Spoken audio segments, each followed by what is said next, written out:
Welcome back to our channel, where we uncover the untold truths and hidden dramas behind the royal family. If you're someone who wants the full story, the details that rarely make it into the headlines, you're in the right place. Before we dive in, I want to invite you to subscribe to the channel right now. Not only will you stay updated on the latest breaking royal revelations, but you'll also be part of a growing community that values transparency, history, and truth. Every subscription and like helps us continue to dig deeper and bring you stories others won't touch. So hit that subscribe button and turn on notifications so you never miss a moment. Now, let's get into the extraordinary story that has shaken the foundations of Buckingham Palace and left many questioning the true balance of power within the monarchy. It begins with a bold and uncompromising stand by Princess Anne, the only daughter of Queen Elizabeth II, who has earned a reputation as one of the most dutiful and straightforward members of the royal family. In recent months, whispers began circulating in royal circles about jewels, precious heirlooms that once belonged to the late Queen Elizabeth II, that were no longer accounted for in the official royal inventory. These weren't minor trinkets or easily misplaced keepsakes. We're talking about priceless treasures steeped in history, with connections reaching back to Queen Victoria herself. According to sources close to the family, Anne, who has always been fiercely protective of her mother's legacy, began asking questions when she noticed gaps in the records at Windsor Castle. The discoveries were shocking.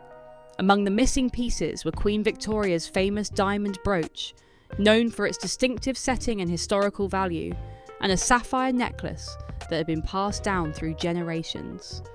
These jewels weren't just adornments, they were symbols of continuity, heritage, and the monarchy's deep ties to the past.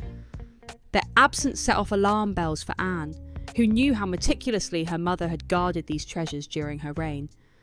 The whispers turned into serious concerns when Anne discovered that the jewels had not simply vanished without a trace. Instead, there were strong suspicions that they had been deliberately removed. And at the centre of those suspicions was Queen Camilla. Multiple insiders reported that Camilla had allegedly arranged for certain pieces to be transferred quietly out of the official archives and into a private vault at her residence, Balmoral House. If true, this was more than just a breach of protocol. It was a direct violation of the late Queen's trust and the monarchy's system of preservation. Anne, who has long been respected as the most no-nonsense member of the royal family, was not about to let the matter slide. She began to investigate quietly, relying on trusted royal security officers and a handful of former aides who had served under her mother. Slowly, she pieced together a body of evidence that suggested this wasn't a misunderstanding, but a deliberate act of concealment. What began as whispers of impropriety soon escalated into a family crisis. And so, the stage was set for an unprecedented confrontation, one that would pit Princess Anne, the embodiment of duty and loyalty, against Queen Camilla, who many already viewed with scepticism. What happened next would ignite a media storm and change the dynamics within the royal family forever. Princess Anne's quiet investigation soon became impossible to keep contained. Behind the walls of Clarence House in Windsor, whispers about missing heirlooms grew louder, and staff who had served Queen Elizabeth for decades began sharing subtle hints of concern. These weren't ordinary staff members. They were individuals who had witnessed firsthand how carefully Elizabeth II catalogued and protected her jewels. To them, the idea that entire pieces could vanish without her knowledge was unthinkable. Anne's suspicions only deepened when she uncovered traces of movement involving the late Queen's collection. According to reports, shortly after Elizabeth's passing, certain jewels were logged as being in transfer, yet the trail ended abruptly once they reached Camilla's orbit. The most disturbing detail was the claim that some of these pieces had been relocated to a vault at Balmoral House, Camilla's private estate in Wiltshire. This was not an official royal archive, nor was it under the supervision of the crown jeweller or the trusted keepers of the royal collection. It was, effectively, out of reach. What troubled Anne most wasn't simply the disappearance of these treasures, but what it symbolised. These jewels represented more than wealth. They carried the spirit and history of the women who wore them. Queen Victoria's diamond brooch in particular was not just an ornament, it had been gifted to her by Prince Albert and carried forward as a token of continuity through the generations. Likewise, the sapphire necklace was one of Elizabeth's most cherished heirlooms, one she had reportedly worn during private family milestones. For Anne, The thought that Camilla might be holding these symbols in secrecy, cutting them off from their rightful place in history, was intolerable. Determined to confront the truth head-on, Anne began to gather hard evidence. She worked with trusted members of her security team to trace photographic records and private logs from the late Queen's reign. Each piece of evidence painted a clearer picture. These jewels had not been misplaced or accidentally overlooked. They had been intentionally removed from their rightful archives. By the time Anne compiled her findings, she knew she could no longer keep the matter confined to whispers and private doubts. The weight of the evidence demanded action. The once unthinkable now seemed inevitable. Anne would have to confront Camilla directly, breaking through the polite facade that the royal family so carefully maintains in public. But Anne wasn't rushing blindly into battle. She understood that confronting the Queen Consort without undeniable proof would be risky, even damaging to her own standing. So she prepared meticulously, gathering photographs of the missing items, archived inventory records and even testimony from individuals who had witnessed the jewels being moved. She was ready for what could become the most dramatic family confrontation since Diana's tell-all decades earlier. And when the moment finally arrived, when Anne walked into Clarence House and laid her evidence before Camilla, the air between them turned cold. Camilla, initially, denied everything. She insisted the jewels were secure, suggesting Anne's concerns were exaggerated. But Anne, unwavering as ever, pressed forward, presenting document after document, photo after photo. The confrontation had begun in earnest, and neither woman seemed ready to back down. The confrontation at Clarence House was unlike anything the modern monarchy had experienced in decades. Princess Anne, armed with her mother's meticulous records, photographic evidence, and the testimony of trusted aides, placed everything on the table, literally. Witnesses say she calmly but firmly laid out the missing inventory and matched it against reports of jewels being quietly removed to Camilla's private vault. The weight of the evidence was overwhelming. Camilla, however, did not immediately admit wrongdoing. At first, she denied any knowledge of the jewels' whereabouts, brushing off Anne's accusations as misunderstandings in the wake of the Queen's death. But Anne, known for her blunt honesty and no-nonsense nature, was not swayed. She reminded Camilla that these heirlooms were not hers to control, and that their importance went far beyond adornment. They were entrusted legacies of the crown, meant to be safeguarded, not hidden away. As the tension in the room escalated, Camilla reportedly shifted her defence. If she could not deny the jewels' movement, she would claim legitimacy. She argued that as the new Queen Consort, she had the right to retain certain pieces as part of her position. But Anne was ready for this argument too. That's when she revealed the most devastating piece of evidence yet. A secret letter written by Queen Elizabeth II herself. This letter, recently discovered among the late Queen's private papers, contained clear instructions about the distribution of her most treasured jewels. In the letter, Elizabeth named specific items, including Queen Victoria's diamond brooch and the sapphire necklace, and declared that they were to pass not to Camilla, but to Anne herself and to Princess Charlotte, the young daughter of Prince William and Catherine. The letter emphasised Anne's role as the protector of the family's heritage, the one person Elizabeth trusted to safeguard these heirlooms for future generations. The room fell silent as Anne read from her mother's own words.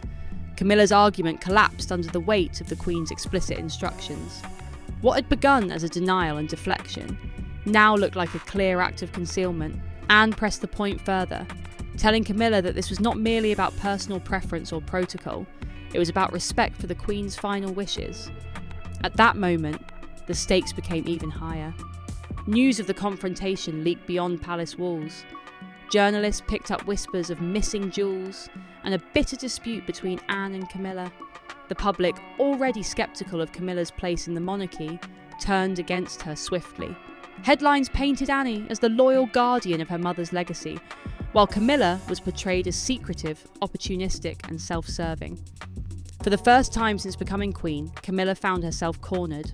The tide of public opinion, combined with Anne's unshakable determination and Elizabeth's handwritten words, left her little ground to stand on. But the storm was far from over, because just as this battle reached its height, an unexpected voice from across the Atlantic entered the fray, Prince Harry. When Prince Harry entered the unfolding drama from thousands of miles away in California, the conflict took on an entirely new dimension. Despite his distance from royal life, Harry remained deeply invested in matters of family legacy, especially when it concerned his mother, Princess Diana. Upon hearing whispers of Anne's confrontation with Camilla, Harry reached out directly to his aunt. He brought with him a trove of his own evidence, personal notes and photographs from Diana's private collection that had never been made public. Among these items was proof that Camilla had retained a pearl bracelet once gifted to Diana during the early years of her marriage to Charles. According to Harry, the bracelet was not only a sentimental relic, but also a symbol of the pain his mother endured during the most turbulent years of her life. By holding onto it, Camilla wasn't merely in possession of a piece of jewellery. She was keeping a relic that carried emotional weight for William, Harry and their children. This revelation shocked Anne, even though she had already uncovered Camilla's concealment of Elizabeth's treasures. Now the issue extended beyond Elizabeth's wishes and into the legacy of Diana herself. Harry's involvement added a personal, almost moral urgency to the case. For the public, it was a stunning turn. Here was Diana's son, long estranged from the royal family, stepping in to support Anne in her battle to preserve both his mother's and grandmother's legacies. Anne and Harry began to compare notes, weaving together a broader tapestry of evidence. Elizabeth's handwritten letter, Diana's private notes, and the photographic proof combined to create an airtight case against Camilla. There was no longer any plausible explanation for why these jewels had been removed, hidden, and in some cases kept in Camilla's possession. Meanwhile, the media frenzy intensified. Tabloids in Britain ran bold headlines about the missing jewels scandal, while international outlets speculated about a potential constitutional crisis brewing inside the royal family. Public opinion tilted even more decisively toward Anne and Harry, portraying them as guardians of integrity who were standing up for what was right. Camilla, once carefully shielded by palace spin, found her reputation slipping rapidly through her fingers. The pressure became unbearable. Senior advisors warned King Charles that the matter could not be ignored. To do nothing would mean allowing suspicion and mistrust to erode public faith in the monarchy itself. It became clear that a reckoning was unavoidable, and that the confrontation would need to happen not in whispers behind palace doors, but in a setting where there could be no denial, no retreat, and no chance for Camilla to escape accountability. That reckoning came at Balmoral Castle, the beloved Scottish estate where Elizabeth had spent her final days. It was there, in the shadow of the late Queen's memory, that Princess Anne prepared to deliver the final blow.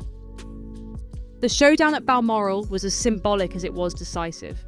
The estate had always been a place of refuge for Queen Elizabeth II, a sanctuary where she felt closest to her ancestors and her legacy.